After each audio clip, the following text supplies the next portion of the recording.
Hello friends, myself Rasika Pagaria from Araham College. In last lecture, we completed our second chapter, right? In that second chapter, we studied the early history of South India. In that we studied about the Sangam literature, society, culture, then politics, then town, trade and craft. ये सारा अपन ने second chapter में पढ़ा था. In short ये संगम, ये जो south India में जो भी थे रूलर, उनके बारे में अपन ने पढ़ा in the second chapter. Today we'll start with the third chapter, that is the North India, Gupta and Harshvardhan. The Gupta Empire. In that, brief political history, administration, society, trade, science and technology. Then Harshvardhan, administration, religion and education. So let's begin our topic with the introduction. The empire of the Kushana and Satavahana came to an end in the middle of the 3rd century AD, and a new dynasty was established in North India known as the Guptas. See, अभी खुशाना empire था, Satavahana empire था, ये दोनों क्या हो गए? They came to an end. कब and हुआ? In the middle of the 3rd century AD. अभी खुशाना, सतवाना ये सब खत्म हो गए. जब खत्म होता है तो नया कोई तो एम्पायर आया ही होगा ना. नया एम्पायर आया, इसलिए तो ये लोग धीरे धीरे डिक्लाइन हो गए. तो जो न्यू डायनेस्टी आया था, that was known as the Guptas. Okay, the Gupta king were known not only for their political strength in Indian history but also for great success in the field of administration, society, trade and science and technology etc. See, the Gupta histories क्या है? वो लोग politically बहुत strong थे, right. वो history में अपने क्यों फेमस है? क्योंकि वो लोग पॉलिटिकली बहुत स्ट्रॉन्ग थे. Apart from this reason there were also other reasons, like for the they were more successful in the field of administration, society, trade, science and technology. See, Guptas के किस कौन से सेक्टर में स्ट्रॉन्ग थे? उनके पास political उनका बहुत स्ट्रॉन्ग था, दैन एडमिनिस्ट्रेशन भी एकदम स्ट्रॉन्ग था, सोसाइटी, साइंस एंड टेक्नोलॉजी, इन सब चीज़ों में भी वो बहुत स्ट्रॉन्ग थे. इसलिए उनका नाम आज भी हिस्ट्री में अपन रेफर करते हैं. ये अपन स्कूल टाइम्स में भी अपन ने पढ़ा था गुप्तास एंड हर्षवर्धन के बारे में. Then first point, the Gupta empire. Now will start with the Gupta empire. फिर अभी जो उनके स्ट्रॉन्ग पॉइंट्स है, that is the political history, administration, society, trade, science and technology. ये जो स्ट्रॉन्ग पॉइंट्स हैं उनके बारे में अपन अभी ब्रीफली पढ़ना शुरू करेंगे. The Gupta empire. About the early Guptas, we do not know much in detail. जो पहले के गुप्तास वगैरह हैं उनके बारे में अपने को बहुत कुछ डिटेल में पता नहीं है. According to the Allahabad pillar inscription of Samudra Gupta, Shri Gupta and Ghatotkacha Gupta are his ancestors. अभी जो पिलर्स है इलाहाबाद में, हाँ, जिसके ऊपर इंस्क्रिप्शन वगैरह लिखा है, उसके ऊपर से अपने को क्या पता चलता है? समुद्र गुप्ता, श्री गुप्ता एंड घटकोचा गुप्ता, ये सारे एंसेस्टर्स थे, ये सारे पहले के गुप्ता थे. The Puranas mention that the early Gupta control the area along the Ganga, Prayag, Saketa and Magadha. अभी अगर आप पूर्णास के हिसाब से वगैरह जाओ तो पूर्णा के हिसाब से क्या बोला हुआ है? जो अर्ली गुप्तास थे, what they used to do, they used to वो कहाँ पे कंट्रोल करते थे? They used to control along the areas of Ganga, Prayag, Saketa and Magadha. ये सारे रीजन ये गुप्ता एम्पायर के पास थे. अगर अर्ली गुप्तास के बारे में आप देखो एज पर द पुराना. Brief political history. See, it is popularly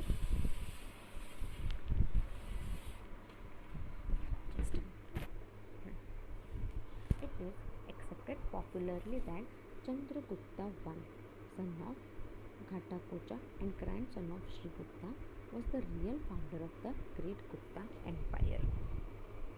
See, who was the founder of the Gupta Empire? कि बाबा ऐसा बोला जा रहा है, नो वन इज श्योर, कि बाबा चंद्रगुप्ता वन फिर वो किसका बेटा था, son of Ghatotkacha and grandson of Shrigupta. He was the real founder of Gupta empire. ऐसे real founder of Gupta empire कौन था, it was the Chandragupta one.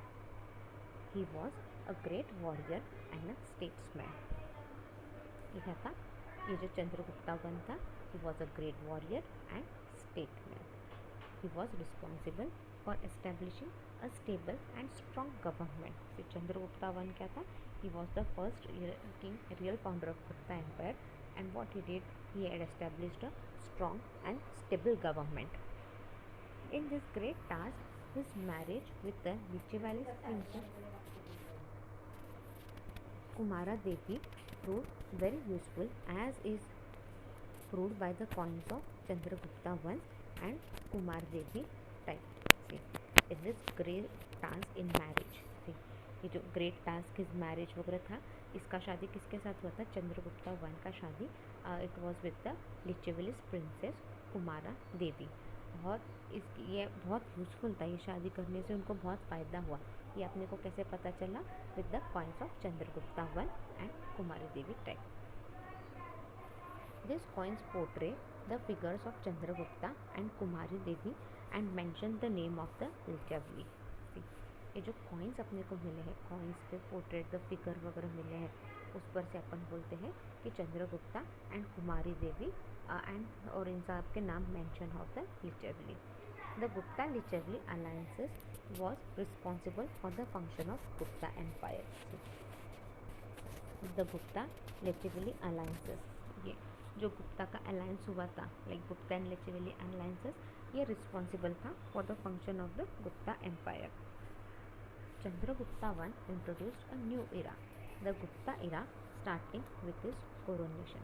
See, Chandragupta ने नया इरा निकाला, दैट इज द गुप्ता, जब वो किंग बना. He was the first Gupta king to adopt the title Maharaja Dhiraja and issue gold coins. So ये जो फर्स्ट किंग था Chandragupta, what he did, he was the first Gupta king. ये सबसे पहले गुप्ता किंग बना और he got the title of Maharaja Dhiraja and issue gold coins. मतलब उसको टाइटल मिला था, उसको लोगों ने टाइटल दिया था as a Mahadhiraja and he issued certain gold coins. Then Samudragupta succeeded his father Chandragupta I in about AD 340. Samudragupta क्या हुआ, वो अपने फादर चंद्रगुप्ता के बाद समुद्रगुप्ता अभी थ्रोन पे आ गया.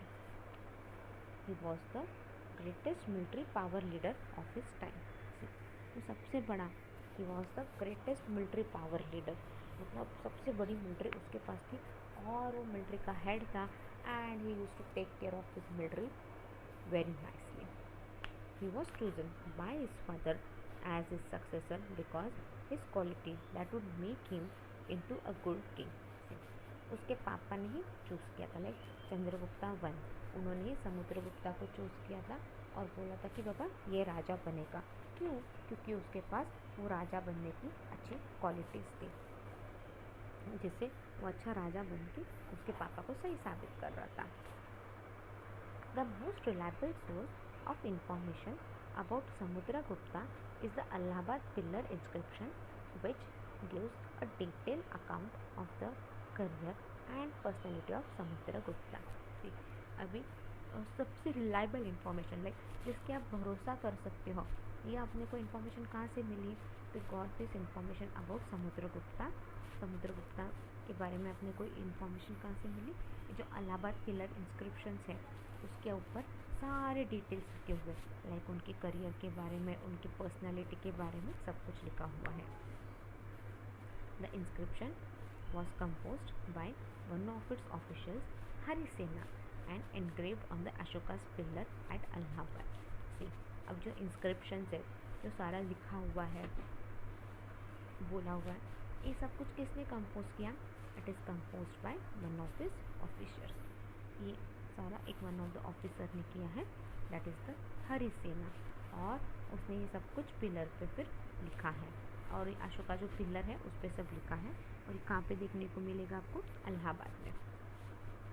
The military achievements of Samudragupta contains a long list of kings and rulers defeated and subdued by him.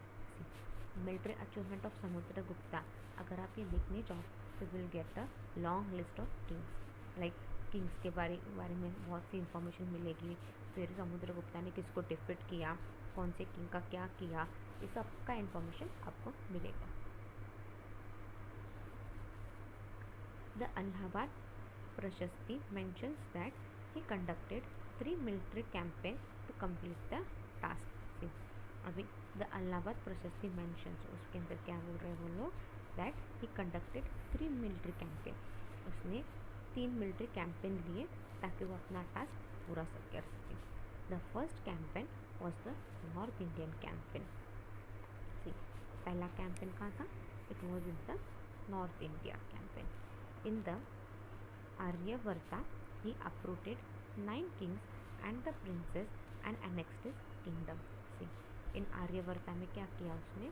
उसने 9 किंग्स थे उनको हटाया, प्रिंसेस को हटाया, उधर जो प्रिंसेस वगैरह थे उनको हटाया, एंड उसने वो किंगडम ले लिया। देखो, आर्यवर्ता में 9 किंग को हटाया, वहाँ से रानियों को हटाया, और वो पूरा टेरिटरी पे उसने कब्जा कर लिया। His next most important campaign was in the southern India। See, उसका next important campaign क्या था? Was in southern India। In the inscription all together 12 kings and princes of the south are listed। See, उस inscription में क्या बोला है? उसके inscription में उस वक्त वहाँ पे 12 राजा, 12 किंग एंड प्रिंसेस के नाम दिए हैं जो उनको उसने हराया।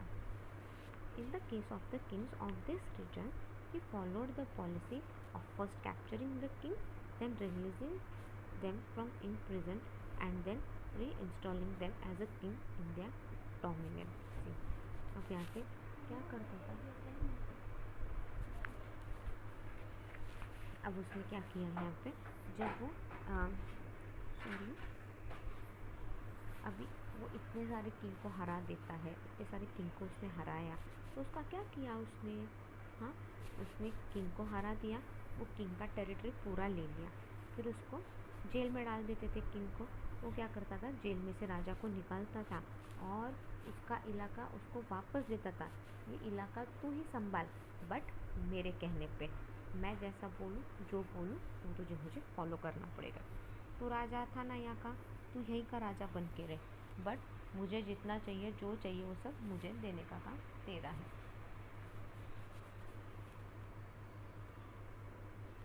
बाय शोइंग रॉयल मर्सी ही वोन देयर लॉयल्टी। अभी किंग लोग भी खुश हो गए, क्यों? मेरा राज्य मुझे मिल रहा है, बस मुझे वो किंग की बातें सुननी पड़ेगी। बट क्या है, मैं मेरा राज्य अच्छे से संभाल तो सकता हूँ, तो क्या है, बाकी सबका, बाकी जो राजा थे उन सबका मन जीत लिया था चंद्रगुप्ता ने। After this conquest he perform Ashvamedha yajna. ऐसे सब कॉन्क्वेस्ट करने के बाद वो अश्वमेधा यज्ञ किया था। On this occasion he issued gold coins portraying the sacrificial horse and bearing the legend conveying that he perform the Ashvamedha sacrifice.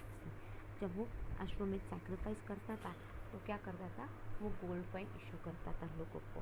उस गोल्ड कॉइन पे क्या रहता था कि बाबा उसने हॉर्स को सैक्रिफाइस किया है और ये अश्वमेध सैक्रिफाइस अच्छे से हो गया है।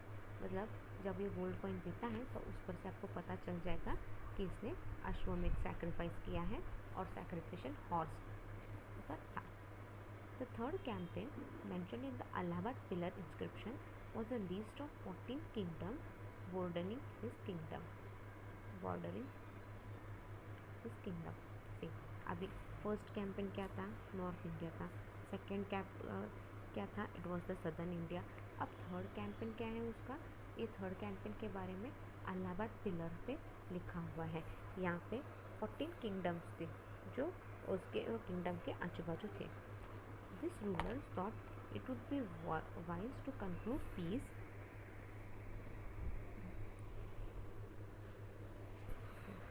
अभी ये जो 14 किंग थे उन्होंने क्या सोचा, बाबा अगर अपना सब कुछ पीसफुली चलना चाहिए तो क्या है, अपन ट्रिब्यूट पे कर देते हैं तो समुद्रगुप्ता उसके ऑर्डर फॉलो कर देते and show their respect by attending his court, right.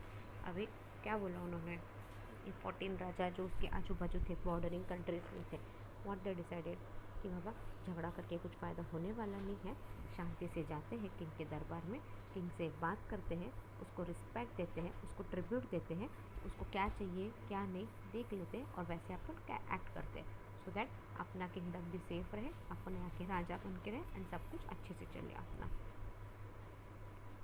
This ruler though it wise to conclude peace by an act of homage, thus they paid tribute to Chandragupta, followed his order and showed their respect by attending his court. Some forest kings, Atvika Rajas, are also mentioned whose Chandragupta had made his परिचकाया helper से। अभी कुछ forest king के बारे में बोला है, अत्विकास rajas, इनके बारे में भी चंद्रगुप्ता के इसमें मेंशन किया हुआ है कि बाबा एज एन हेल्पर्स बोल के। Another group of political powers mentioned in the inscription are such as Saka, Kushana, Murudas as well as Shimhalas. See, another group of political power. See, एक और ग्रुप ऑफ पॉलिटिकल पावर जो यहाँ पे mention किया है, that are the Shakas, Kushanas, Murundas as well as Simhalas and inhabitants of other land, और आजू बाजू के आइलैंड पे जो रहते थे वो लोग भी। This rulers send embassies to Samudragupta court. ये जो रूलर्स थे, अभी अपने को इंस्क्रिप्शंस पे साकास, खुशानास, मरुदर्स, फिर श्रीलंकन के बारे में और आजू बाजू के आइलैंड रहते थे वो लोगों के बारे में पता चला। अब ये लोग क्या करते थे, ये जो उधर के रूलर्स थे वो अपने एम्बेसीज भेजते थे तो Samudragupta court. The king of Ceylon, Sri Lanka, Meghavarman respected Samudragupta for permission to build a monastery for the Buddhist pilgrims at Bodh Gaya. अभी जो किंग था श्रीलंका का, दैट इज साइलॉन, श्रीलंका का जो किंग था, क्या नाम था उसका, मेघावर्णा, वो समुद्रगुप्ता को बहुत रिस्पेक्ट देते थे। क्यों? क्योंकि उन्होंने ये जो राजा है मेघावर्णा, उसको परमिशन देती he can build a monastery for the Buddhist people at Bodh गया। Samudragupta was not only an expert in war but also in शस्त्र। समुद्रगुप्ता सिर्फ वॉर करने में भी एक्सपर्ट नहीं था बट शस्त्र में भी एक्सपर्ट था।